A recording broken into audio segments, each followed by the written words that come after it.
എൻ്റെ പേര് lily George. ഞാൻ കണ്ണൂർ ജില്ലയിൽ മടക്കാട് എന്ന സ്ഥലത്ത് സെൻറ്റ് ജോർജ് മലങ്കര കത്തോലിക്ക ഇടവകാംഗമാണ്. ഞാൻ 2022 സെപ്റ്റംബറിലാണ് ആദ്യമായി ഉടമ്പടി എടുത്തത്. ഉടമ്പടി എടുത്ത് 3 മാസം വരെ എനിക്ക് എൻ്റെ നിയോഗങ്ങളൊന്നും സാധിച്ചില്ല. ഞാനിവിടെ പുതുക്കിയതിന് ശേഷം എനിക്കെൻ്റെ നിയോഗങ്ങൾ ഓരോന്നായി സാധിക്കാൻ തുടങ്ങി. ഞാൻ ഉടമ്പടി എടുക്കാൻ കാരണം ഞങ്ങൾക്ക് വളരെ ഒരു സാമ്പത്തിക ബാധ്യതയുണ്ടായിരുന്നു. അതുപോലെ ഞങ്ങളുടെ വീട് പണിതിട്ട് അതൊന്ന് പൂർത്തിയാക്കാൻ സാമ്പത്തിക ബാധ്യത മൂലം ഞങ്ങൾക്ക് സാധിക്കാത്ത അവസ്ഥയായിരുന്നു. ഉടമ്പടി എടുത്ത് കുറച്ച് മാസങ്ങൾക്ക് ശേഷം അത്ഭുതകരമെന്നോണം 8 വർഷമായിട്ട് ഞങ്ങളുടെ വീട് പുതുക്കി പണിയാൻ സാധിക്കാത്ത വിധം ഞങ്ങളിങ്ങനെ തടസ്സപ്പെട്ട് നിൽക്കുകയായിരുന്നു. ഉടമ്പടി എടുത്ത് 2-3 മാസങ്ങൾക്ക് ശേഷം എൻ്റെ ബന്ധുക്കൾ എൻ്റെ അക്കൗണ്ടിലേക്ക് പൈസ ഇട്ടുകൊണ്ട് വീട് പണി തുടങ്ങിക്കോ ചെയ്തോ എന്നും പറഞ്ഞ് പൈസ ഇട്ട് തന്നു. അതെങ്ങനെ സാധിച്ചു എന്ന് പരിശുദ്ധ അമ്മയുടെ അത്ഭുതം ഒന്നുകൊണ്ട് മാത്രമാണ് എന്ന് ഞാൻ വിശ്വസിക്കുന്നു. അങ്ങനെ വീട് പണി ചെയ്യുവാനും പൂർത്തിയാക്കുവാനും സാധിച്ചു. അതോടൊപ്പം ആ തുകയിൽ നിന്ന് തന്നെ ഞങ്ങൾക്ക് ഞങ്ങളുടെ കടങ്ങളും ഏറെക്കുറെ വീട്ടുവാൻ സാധിച്ചു. പിന്നീട് ഞങ്ങൾ 18 വർഷമായി ഒരു സ്ഥലം വിൽക്കാൻ വേണ്ടി ആഗ്രഹിച്ച് പ്രാർത്ഥിച്ചുകൊണ്ടിരുന്നു. അത് ഒരു തരത്തിലും നടക്കുന്നില്ലാത്ത അവസ്ഥയായിരുന്നു.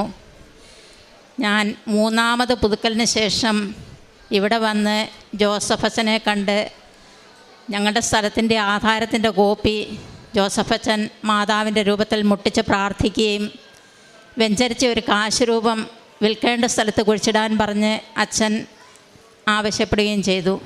അതുപ്രകാരം ഞാൻ ആ കാശ് രൂപം ഞങ്ങൾക്ക് വിൽക്കേണ്ട സ്ഥലത്ത് കൊണ്ടുപോയി കുഴിച്ചിടുകയും ഉടമ്പടി ഉപ്പ് ആ സ്ഥലത്ത് വിതറുകയും ചെയ്തു. 2-3 മാസങ്ങൾക്ക് ശേഷം തന്നെ യാതൊരു പ്രതിസന്ധിയും കൂടാതെ ഞങ്ങൾക്ക് ആ സ്ഥലം ഒരു നല്ല വിലയ്ക്ക് വിൽക്കുവാൻ സാധിച്ചു. കൂടാതെ എൻ്റെ മകൻ BCom പഠിച്ചിട്ട് ഒരു 5-8 വർഷമായി ജോലിയൊന്നും ചെയ്യാതെ അവന് സിനിമാ മേഖലയിൽ പ്രവർത്തിക്കാനാണ് ആഗ്രഹം എന്ന് പറഞ്ഞ് സിനിമയിൽ പ്രവർത്തിച്ചു കൊണ്ടിരുന്നു. അവിടെ അസിസ്റ്റൻറ്റ് ഡയറക്ടറായി അവൻ വർക്ക് ചെയ്തുകൊണ്ടിരുന്നു. ഞങ്ങളെല്ലാം പല പ്രാവശ്യം ആവശ്യപ്പെട്ടു, ഒരു ജോലിക്ക് പോകാൻ വേണ്ടി ആവശ്യപ്പെട്ടെങ്കിലും അവൻ അതിൽ താല്പര്യമില്ലായിരുന്നു. ഞാൻ ഉടമ്പടിയിൽ നിയോഗം വെച്ച് പ്രാർത്ഥിച്ചതിൻ്റെ ഫലമായി അവന് ദുബായിൽ ഒരു നല്ല ജോലി ലഭിക്കുകയും അവിടെ ഇപ്പോൾ ജോലി ചെയ്തു വരുന്നു. അക്കൗണ്ടൻ്റായി അവന് ജോലി ലഭിച്ചിട്ടുണ്ട്. അതുപോലെ ഉടമ്പടി നേർച്ച വസ്തുക്കൾ ഉപയോഗിക്കുക വഴി എനിക്കും എൻ്റെ കുടുംബാംഗങ്ങൾക്കും വളരെയേറെ രോഗസൗഖ്യങ്ങളും അത്ഭുതങ്ങളും ഒക്കെ ഉണ്ടായിട്ടുണ്ട്. 28 വർഷം പഴക്കമുള്ള എൻ്റെ ഇടത് കൈയിലെ തള്ളവിരലിൻ്റെ ഒരു നഖം കേടായി അത് കറുത്ത് ഒരു തരത്തിലും അത് സുഖപ്പെടാത്ത വിധത്തിലിരിക്കുകയായിരുന്നു. ഞാൻ 2-3 പ്രാവശ്യം വിശ്വാസപ്രമാണം ചൊല്ലി ഉടമ്പടി തൈലം ആ നഖത്തിൽ പുരട്ടുകയും പിന്നീട് ഞാൻ ആ കാര്യം മറന്നു പോവുകയും ചെയ്തു. കുറച്ച് ദിവസങ്ങൾക്ക് ശേഷം യാദൃച്ഛികമായി ഞാൻ എൻ്റെ നഖത്തിലേക്ക് നോക്കിയപ്പോൾ അവിടെ ഒരു പുതിയ നഖം രൂപപ്പെട്ടിരിക്കുന്നതാണ് എനിക്ക് കാണുവാൻ സാധിച്ചത്.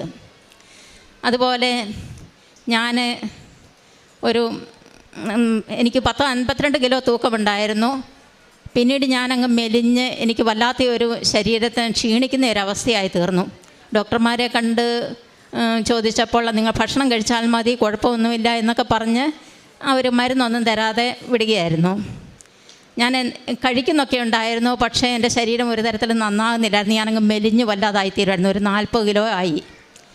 അങ്ങനെ ഇരിക്കെ ഞാൻ മാതാവിനോട് പ്രാർത്ഥിച്ച് വിശ്വാസപ്രമാണം ചൊല്ലി ഉടമ്പടി തൈലം കൊണ്ട് കുരിശ് വരയ്ക്കുകയും ഉടമ്പടി നേർച്ച വസ്തുക്കൾ ഉള്ളിലേക്ക് കഴിക്കുകയും ചെയ്തതിൻ്റെ ഫലമായി എനിക്ക് 10 കിലോ വെയിറ്റ് കൂടുകയുണ്ടായി. കൂടാതെ ഞാൻ ഉടമ്പടി നേർച്ച വസ്തുക്കൾ പല രോഗികൾക്കും കൊടുത്തതിൻ്റെ ഫലമായി അവർക്കും രോഗസൗഖ്യങ്ങളൊക്കെ ഉണ്ടായിട്ടുണ്ട്. പല അക്രൈസ്തവ സഹോദരങ്ങൾക്കും ഞാൻ ഉടമ്പടി നേർച്ച വസ്തുക്കൾ കൊടുത്തിട്ടുണ്ട്. അവർക്ക് വളരെ പ്രകടമായ അത്ഭുതങ്ങൾ ഉണ്ടാകുകയും അവരിവിടെ വന്ന് ഉടമ്പടി എടുക്കുകയും ഒക്കെ ചെയ്തിട്ടുണ്ട്. പ്രേക്ഷിത പ്രവർത്തനമായി ഞാനിവിടെ നിന്ന് കിട്ടുന്ന പേപ്പറുകൾ കൂടുതലായും ഹോസ്പിറ്റലുകളിലാണ് കൊടുക്കാറുള്ളത്. ഞാൻ പ്രാർത്ഥിച്ചിട്ട് ഓരോ പേപ്പറിലും ഉടമ്പടി തൈലം കൊണ്ട് കുരിശ് വരച്ച് വിശ്വാസപ്രമാണം ചൊല്ലിയിട്ടാണ് ഞാൻ ഓരോരുത്തർക്കും പേപ്പർ കൊടുക്കുന്നത്.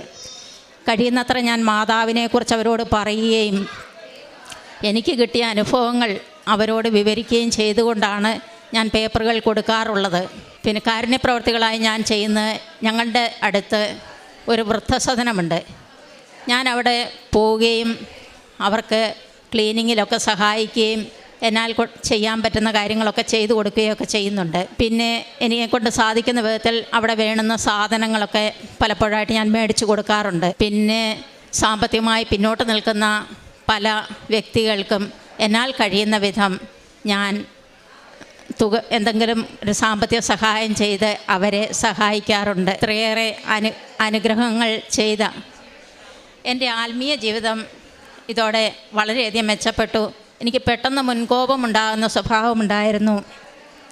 ആരെങ്കിലും എന്നെക്കുറിച്ച് എന്തെങ്കിലും ഒന്ന് പറഞ്ഞാൽ ഞാൻ അതിനവരോട് പ്രതികരിക്കുന്ന ഒരു സ്വഭാവം എനിക്കുണ്ടായിരുന്നു. ഇപ്പോൾ എനിക്ക് ആരെന്നെക്കുറിച്ച് എന്ത് പറഞ്ഞാലും ഞാൻ കൂളായിട്ട് നിൽക്കുന്ന ഒരു സ്വഭാവമാണ് എനിക്കുള്ളത്. എനിക്ക് പലരോടും എവിടെയെങ്കിലും ഒരു വഴക്കുണ്ടാകുന്നെന്ന് കാണുമ്പോൾ ഞാൻ പ്രാർത്ഥിക്കും, ദൈവമേ ഒരു വഴക്കും ആകരുതേ, ആരും വഴക്കുണ്ടാക്കാതിരിക്കാൻ വേണ്ടി ഞാൻ ശ്രമിക്കാറുണ്ട്. എനിക്കങ്ങനെ ആത്മീയമായി കൂടുതൽ പ്രാർത്ഥിക്കുവാനും ഉടമ്പടി ജീവിതം നയിക്കുവാനും സാധിച്ചു. എൻ്റെ ഒരേ ഒരു ആഗ്രഹം നിത്യത വരെ, ഞാൻ മരിക്കുന്നത് വരെ ഈ ഉടമ്പടി ജീവിതം നയിച്ചുകൊണ്ട് നിത്യതയ്ക്ക് വേണ്ടി പരിശ്രമിച്ചുകൊണ്ട് ഒരു നല്ല ജീവിതം നയിക്കണം എന്ന് മാത്രമാണ്. ഇത്രയേറെ അനുഗ്രഹങ്ങൾ തന്ന മാതാവിനും തിരുക്കുമാരനും കോടാനുകോടി നന്ദികൾ പറഞ്ഞുകൊള്ളുന്നു. ഹെബ്രായർക്കുള്ള ലേഖനം 4-ാം അധ്യായം 16-ാം തിരുവചനത്തിൽ, അതിനാൽ വേണ്ട സമയത്ത് കരുണയും കൃപാവരവും ലഭിക്കുന്നതിനായി നമുക്ക് പ്രത്യാശയോടെ കൃപാവരത്തിൻ്റെ സിംഹാസനത്തെ സമീപിക്കാം. ലില്ലി ജോർജ് എന്ന ഈ മകള് കൃപാവരത്തിൻ്റെ സിംഹാസനത്തിൽ നമുക്ക് വേണ്ടി മധ്യസ്ഥത വഹിക്കുന്ന പരിശുദ്ധ അമ്മയുടെ മധ്യസ്ഥതയിലൂടെ വർഷങ്ങളായിട്ട് തനിക്ക് നടക്കാതിരുന്ന പല കാര്യങ്ങൾ തൻ്റെ ജീവിതത്തിൽ നടന്നു കിട്ടുന്നതിൻ്റെ ദൈവാനുഭവങ്ങളാണ് പങ്കുവയ്ക്കുക. ഒത്തിരിയേറെ കാര്യങ്ങൾ ഈ മകൾക്ക് വർഷങ്ങളായിട്ട് നടക്കുന്നില്ലായിരുന്നു. അത് ഉടമ്പടിയിലേക്ക് വരുമ്പോൾ ജീവിതത്തിൻ്റെ എല്ലാവിധ പ്രതിസന്ധികളും പ്രശ്നങ്ങളും പുനഃക്രമീകരിക്കുവാൻ നമുക്കുള്ളത് ഇന്ന് ഉടമ്പടിയാണ്. ഉടമ്പടിയുടെ ജീവിതത്തിലൂടെയാണ് അത് സാധ്യമാവുക. തൻ്റെ 8 വർഷമായിട്ട് വീട് പണി മുടങ്ങിക്കിടന്നിരുന്നു. ഉടമ്പടി എടുത്തതിന് ശേഷം അതുപോലെ കടബാധ്യതകൾ തങ്ങൾക്കുണ്ടായിരുന്നു. ഉടമ്പടി എടുത്തതിന് ശേഷം ബന്ധുക്കളൊക്കെ തന്നെ ഒരുമിച്ച് കൂടി തങ്ങൾക്ക് വേണ്ടത് ചെയ്തു തന്നു. വീട് പണി പൂർത്തിയാകുന്നു. അതുപോലെ തന്നെ അവർ കൊടുത്ത ആ ഒരു എമൗണ്ടിൽ നിന്നൊക്കെ തന്നെ കടബാധ്യതകളും നീങ്ങുവാനായിട്ട് അതിനുമിടയായി എന്നാണ് നാം കേട്ടത്. 18 വർഷമായിട്ട് വിൽക്കാതെ കിടന്ന സ്ഥലം ബഹുമാനപ്പെട്ട VP ജോസഫ് അച്ഛനെ വന്നു കണ്ട് പ്രാർത്ഥിച്ചിട്ട് പോകുമ്പോൾ അച്ഛൻ്റെ ബ്ലെസ്സിങ് വാങ്ങിച്ച് കാശ് രൂപവുമൊക്കെ ആയിട്ട് പോയി. പിന്നീട് ആ സ്ഥലം ഉടനെ തന്നെ വിറ്റ് പോവുകയാണ്. ഏറ്റവും നല്ല റേറ്റിന് വിറ്റ് പോകുന്നു. മകൻ്റെ ജോലി തടസ്സങ്ങൾ, ജോലി മേഖലയിൽ മകനുണ്ടായിരുന്ന ബുദ്ധിമുട്ടുകളൊക്കെ മാറി മകൻ ഇന്ന് വിദേശത്ത് ജോലി ലഭിക്കുന്നു. 28 വർഷമായിട്ട് തനിക്ക് ഉണ്ടായിരുന്ന, അതായത് നഖത്തിൻ്റെ കാര്യമാണ് ഇവിടെ പറഞ്ഞത്. അപ്പോൾ അതുമൂലം തനിക്ക് വേദനയും മറ്റ് അസ്വസ്ഥതകളുമൊക്കെയുണ്ട്. എന്നാൽ ഉടമ്പടി നേർച്ച വസ്തുക്കളിലൂടെ അതെങ്ങനെയാണ് വളരെ നല്ല ഒരു നഖം പിന്നീട് തനിക്ക് കിട്ടി എന്നാണ് പറയുക. മരുന്നുകളൊന്നും ഉപയോഗിക്കാതിരുന്നിട്ടല്ല, അതൊക്കെ ഉപയോഗിച്ചിരുന്നെങ്കിലും തൻ്റെ അവസ്ഥ അതായിരുന്നു, ഒരേ അവസ്ഥ 28 വർഷമായിട്ട്.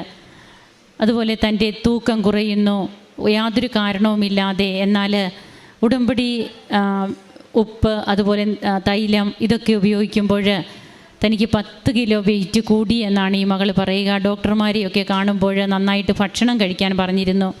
എത്ര ഭക്ഷണം കഴിച്ചാലും താൻ ഒന്നിനൊന്നിന് ക്ഷീണിക്കുന്ന അവസ്ഥ. ഇവിടെ ഇതൊക്കെ ഈ മകൾ പറയുമ്പോൾ കൃപാവരത്തിൻ്റെ സിംഹാസനത്തെ നമുക്ക് സമീപിക്കാം. നമുക്ക് വേണ്ടി കരുണയും കൃപാവരവും ലഭിക്കുന്നതിനായി പ്രത്യാശയോടെ കൃപാവരത്തിൻ്റെ സിംഹാസനത്തെ സമീപിക്കാമെന്ന തിരുവചനമാണ് നാം കേട്ടത്. ജീവിതത്തിലെ ഒത്തിരിയേറെ കാലതാമസമുള്ള കാര്യങ്ങൾ അത് അമ്മയുടെ മാധ്യസ്ഥത്തിലേക്ക് കൊണ്ടുവരുമ്പോൾ അമ്മ നമ്മുടെ ജീവിതത്തിൽ വരുന്ന മാറ്റങ്ങളിലൂടെ മാത്രമാണ് ഇതെല്ലാം നടക്കുക. എനിക്ക് ദേഷ്യമൊക്കെ ആയിരുന്നു, ഒന്ന് പറഞ്ഞ് മറ്റൊരു വാക്ക് പറയുമ്പോൾ ഞാൻ ദേഷ്യപ്പെടുമായിരുന്നു. എനിക്കിന്ന് ആ സ്വഭാവം മാറി. ആത്മീയ ജീവിതത്തിൽ മാറ്റങ്ങൾ വന്നു. എൻ്റെ മരണം വരെയും ഞാൻ ഈ ഉടമ്പടിയിൽ തന്നെ തുടരാനാണ് എനിക്ക് ആഗ്രഹം. ഇതൊക്കെ ഇന്നത്തെ ഉടമ്പടി അനുഭവങ്ങളിലൂടെ ഓരോ വ്യക്തികളും പറയുകയാണ്. അതായത് അവർക്കിനി പിന്തിരിഞ്ഞൊരു നോട്ടമില്ല. കണ്ണൂരിൽ നിന്ന് വന്ന് ഇത്രയേറെ സമയമൊക്കെ ഇവിടെ നിന്ന് ഉടമ്പടി പുതുക്കി സാക്ഷ്യം പറഞ്ഞൊക്കെ പോകുമ്പോൾ തീർച്ചയായും അതൊക്കെ കാണിക്കുന്നത് ഈ ഒരു ഈശോയുടെ സ്നേഹത്തിലേക്കുള്ള ആ ഒരു നിലപാട് തന്നെയാണ്. ഇതൊക്കെയാണ് ജീവിതത്തിൽ നമുക്ക് വരുന്ന മാറ്റങ്ങളിലൂടെ കിട്ടുന്ന കൃപാവരം. ഇവിടെ അത്ഭുതങ്ങളും അടയാളങ്ങളും ഒക്കെ ഒത്തിരിയേറെ സംഭവിക്കുന്നു എന്ന് നാം പറയുമ്പോഴും ഇത് നടക്കുന്നത് വേറൊന്നും കൊണ്ടല്ല, വ്യക്തികൾ മാറുന്നത് മൂലം മാത്രമാണ്. അവരുടെ ജീവിതത്തിൽ അവർക്ക് ബോധ്യങ്ങൾ കിട്ടുന്നത് വഴി മാത്രമാണ്. അതുകൊണ്ട് തന്നെയാണ് ഉടമ്പടിയിലൂടെ മാത്രം പുനഃക്രമീകരിക്കുന്ന ഒരു ജീവിതമെന്ന് നമുക്ക് പറയാനായിട്ട് കഴിയുക. തൻ്റെ കുടുംബത്തിന് ലഭിച്ച കൃപകൾക്ക് ഈ മകൾ നന്ദി പറയുമ്പോൾ നമുക്കും കരങ്ങളടിച്ച് ദൈവത്തെ ആരാധിക്കാം. യേശുവേ നന്ദി, യേശുവേ സ്തുതി, യേശുവേ